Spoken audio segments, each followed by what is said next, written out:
Olá, bem-vindo! Vamos começar a fazer as nossas receitas sem glúten? A primeira delas, que vocês vão utilizar para várias preparações, é a farinha sem glúten. Essa farinha é super versátil, você pode utilizar em qualquer receita que iria farinha de trigo, que ela vai substituir de uma forma super legal.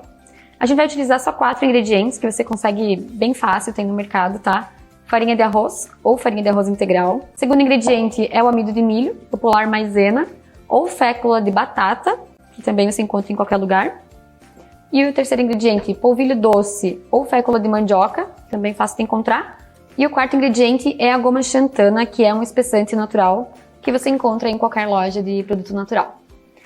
Para começar então, vamos só misturar os ingredientes num bowl. Vão ser 4 xícaras de farinha de arroz.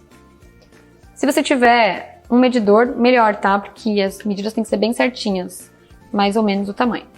Sempre que você for fazer medidas de xícaras ou colheres, tem que nivelar, tá?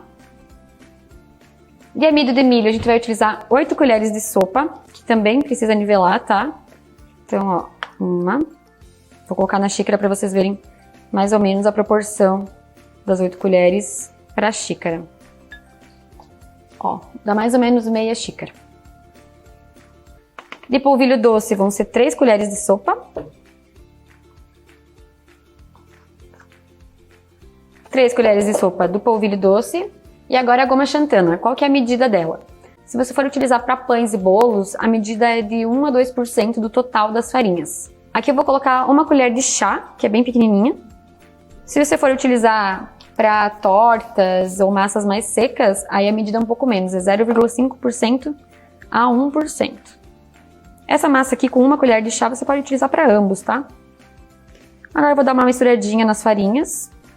Gente, mexer com farinha é fazer sujeira, não adianta. E aí você tem que pegar um pote bem grande. Eu peguei esse aqui, na primeira vez que eu comecei a fazer farinha sem glúten, eu tinha uns 15 anos atrás. Olha só a etiqueta que eu fiz, que chique. Uso ele até hoje. Pega um pote desses com tampa, tá? E a gente vai transportar essa farinha pra cá, passando numa peneira. Que a peneira vai tirar todas as impurezas que tenha na farinha e também vai fazer com que ela fique bem misturadinha por igual. O meu bocal aqui é pequeno, e eu não tenho um funil que a farinha passe tranquilamente, eu vou fazer um funil. É estilo Rodrigo Hilbert aqui. E aí eu vou colocar o meu coador, ó, já é um porta-coador. E agora eu vou passar as farinhas. Mas credo.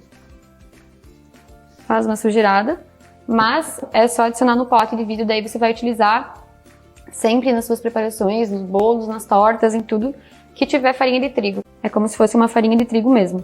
É uma farinha legal, mas ela é uma farinha que não é assim tão rica nutricionalmente. Por mais que, ainda que eu esteja usando a farinha de arroz integral, né? Mas se você estiver usando a farinha de arroz branca, aí sim, ó, tem menos nutrientes ainda. Por isso que é ideal você utilizar ela misturada com outras farinhas. Pode utilizar aí farinha de oleaginosas, farinhas integrais, farinhas de sementes, né?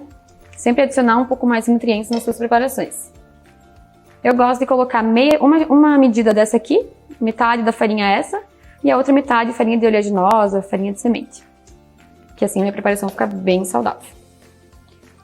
E outra coisa que vocês podem adicionar também nas receitas de vocês é a biomassa de banana verde. Ela pode ser utilizada aí até 1/3 do total das farinhas. Você pode colocar biomassa, por exemplo, se for 300 gramas de farinha, você pode utilizar 100 gramas de biomassa, que ela vai dar nutrientes para a tua receita, vai dar fibras, ela é uma fibra insolúvel, né? Então ela é super boa para o intestino, vai ser uma opção bem legal de você adicionar junto com as farinhas.